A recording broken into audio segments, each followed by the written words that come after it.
Match ஆரம்பிக்கிறதுக்கு முன்னாடி days போட்ட உடனே தெரிஞ்சிச்சு கேஎல் ராகுல் முகத்தில் நம்ம தாண்டா இன்றைக்கி ஜெயிக்க போகிறோன்னு. ஏன்னா அந்த அளவில் பார்த்தீங்கன்னா ஒரு ஹாப்பினஸோடு பார்த்தீங்கன்னா டேஸை வின் பண்ணி மேட்சை வின் பண்ணி கொடுத்துருப்பாங்க. அதாவது பார்த்தீங்கன்னா நேற்று நடந்த ஓடிஐயில் 3வது ஓடிஐயில் கிட்டத்தட்ட இந்தியா 20 ஓடிஐ விளையாடி இருக்கு. அதில் நேற்று மட்டும்தான் டேஸை வின் பண்ணி ஃபீல்டிங் எடுத்திருக்காங்க. ஸோ இந்த மாதிரி ஒரு டேஸை தோற்றுக்கிட்டே இருந்த இந்தியாவுக்கு பார்த்தீங்கன்னா டேஸை வின் பண்ணதும் பார்த்தீங்கன்னா கேஎல் ராகுல் கேப்டனாக இருக்காங்க. ஸோ அவங்களுக்கு அந்த அளவில் பார்த்தீங்கன்னா சந்தோஷமாக ஒரு டான்ஸை வேறு போட்டுக்கிட்டே போனாங்க. ஸோ வெறித்தனமாக இருந்தது. அது மட்டும் இல்லை, விராட் கோலி பார்த்தா 3 இன்னிங்ஸில் 300 ரன்னை பார்த்தீங்கன்னா ரீச் பண்ணிட்டாங்க. நேற்று என்ன நடந்தது, ஸோ இந்தியா பார்த்தீங்கன்னா மிகப்பெரிய வெற்றி அடைஞ்சிருப்பாங்க. அது எல்லாத்தையும் நான் உங்களுக்கு இந்த ஒரு வீடியோவில் சொல்ல போகிறேன். அதுக்கு முன்னாடி உங்களுக்கு கிரிக்கெட் பிடிக்குமா, நம்ம சேனலை சப்ஸ்கிரைப் பண்ணி வச்சுங்க. வீடியோக்கு லைக்கை கொடுத்துட்டு உங்கள் ஃப்ரெண்ட்ஸை ஷேர் பண்ணிட்டாங்க. வீடியோக்குள்ளே போகலாமா? நேற்று நடந்த ஓடியில் இந்தியன் டீமில் இருக்கிற எல்லா பிளேயர்ஸும் பார்த்தீங்கன்னா ஒரு நல்ல பர்ஃபார்மன்ஸை கொடுத்துருக்காங்க. ஓப்பனிங்கில் வந்த ஒரு ஜெய்ஸ்வால் பார்த்தீங்கன்னா ஒரு செஞ்சுரியை கொடுத்துட்டு போயிருப்பாங்க. ரோஹித் சர்மா பார்த்தா ஒரு ஆஃப் செஞ்சுரி அடிக்க.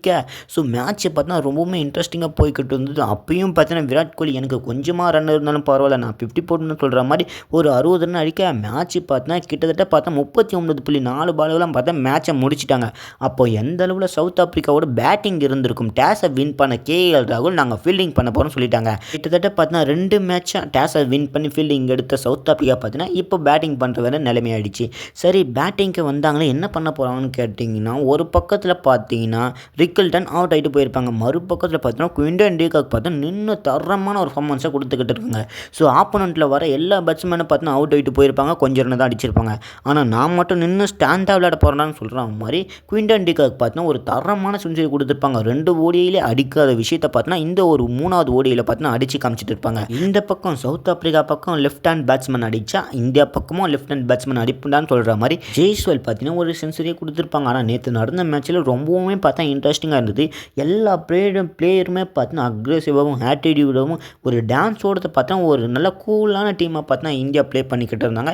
தோனி இருக்க சொல்ல எந்த மாதிரி ப்ளே பண்ணுவாங்களோ அதே மாதிரி பார்த்தா நேற்று ப்ளே பண்ணிக்கிட்டு இருந்தாங்க. விராட் கோலி கேட்ச் பிடிக்கிறதா இருக்கட்டும், ரோஹித் சர்மா கேட்ச் பிடிக்கிறதா இருக்கட்டும், குல்தீப் யாதவ் வந்தாங்க மெயினாக மேட்ச். அதாவது பார்த்தீங்கன்னா பாலை போட்டுட்டு விக்கெட்டு கேட்பாருங்க பாருங்கள் எல்பிடபிள்யூ, ரோஹித் சர்மா வேணாம்னு சொல்லிடுவார். ஸோ இந்த மொமெண்ட் எல்லாமே பார்த்தீங்கன்னா நான் இந்த ஒரு வீடியோவில் சொல்ல போகிறேன் உங்களுக்கு. 3 ஓடியையும் சேர்த்து பிளேயர் ஆஃப் த சீரிஸ் யாரை கொடுத்துருக்காங்கன்னா நம்ம கிங் கோலிக்கு தாங்க. ஏன்னா 300 ரன்னு பார்த்தீங்கன்னா அவங்க ரீச் பண்ணிட்டாங்க. சரமான பர்ஃபார்மன்ஸை கொடுத்துருப்பாங்க. ஸோ இன்றைக்கி நேற்று நடந்த ஓடியில் பார்த்தா பிளேயர் ஆஃப் த மேட்ச் யார் கொடுத்துருக்காங்கன்னா யசஸ்வி ஜெய்ஸ்வால். ஏன்னு தெரியுமா, இந்தியா வேறு ஜெயிச்சிடுச்சா. ஸோ 121 பாலுக்கு பார்த்தா 116 ரன் அடித்து நாட் அவுட் பேட்ஸ்மேனாக பார்த்தா ஜெய்ஸ்வால் இருந்திருப்பாங்க. ஸோ அதனால் இவங்களுக்கு பார்த்தா பிளேயர் ஆஃப் த மேட்ச் கொடுத்துருக்காங்க. ஃபஸ்ட்டு பேட்டிங் வந்து சவுத் ஆப்பிரிக்கா அணி பரிதாப நிலையில் பார்த்தா விளையாடிக்கிட்டு இருந்தாங்க. மொத்தமாகவே கேட்டால் 47.5 ஓவர் தான் விளையாடி இருப்பாங்க. ஸோ 270 ரன் அடித்து பார்த்தா 4 விக்கெட்டையும் கொடுத்துருப்பாங்க. இந்தியா பார்த்தா இந்த ஸ்கோரை சாலிட் சேஸ் பண்ணிட்டாங்க.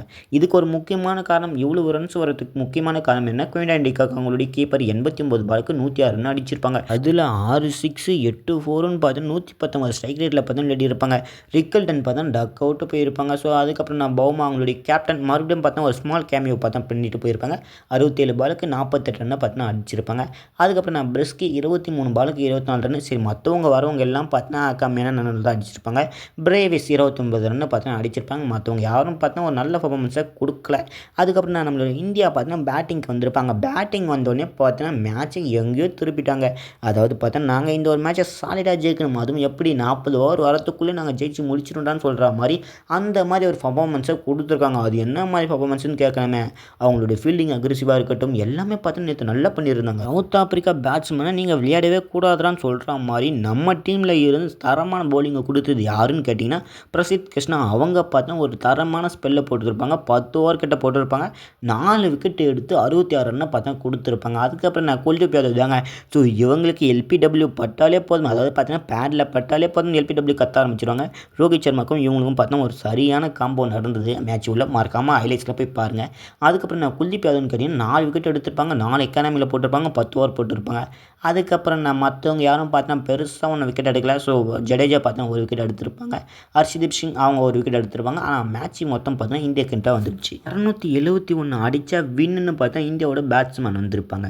அதில் யசஸ்வி ஜெய்ஸ்வால் சொன்ன மாதிரி 121 பாலுக்கு 116 ரன் அடிச்சிருப்பாங்க. ரோஹித் சர்மா 73 பாலுக்கு 75 ரன் அடித்து பார்த்தா விக்கெட்டை கொடுத்துருப்பாங்க. ஸோ அதுக்கப்புறம் நான் கிங் கோலி பார்த்தேன் 45 பாலுக்கு 65 ரன். என்னங்க பர்ஃபார்மன்ஸு, அவங்களுடைய ஃபிட்னஸ் பாருங்கள் எப்படி இருக்குது. சரி, இந்த ஒரு வீடியோ பிடிச்சா மறக்காமல் லைக்கை கொடுத்துட்டு உங்கள் ஃப்ரெண்ட்ஸ் எல்லாம் ஷேர் பண்ணிட்டு நம்ம சேனலை சப்ஸ்கிரைப் பண்ணிச்சுங்க. அப்போ தான் நம்ம சேனலில் போடக்கூடிய வீடியோஸ் உங்களுக்கு நோட்டிஃபிகேஷனாக வந்துக்கிட்டே இருக்கும். ஸோ பெல் பட்டனை ஆன் பண்ணி வச்சுங்க. அடுத்த வீடியோவில் சந்திக்கலாம்.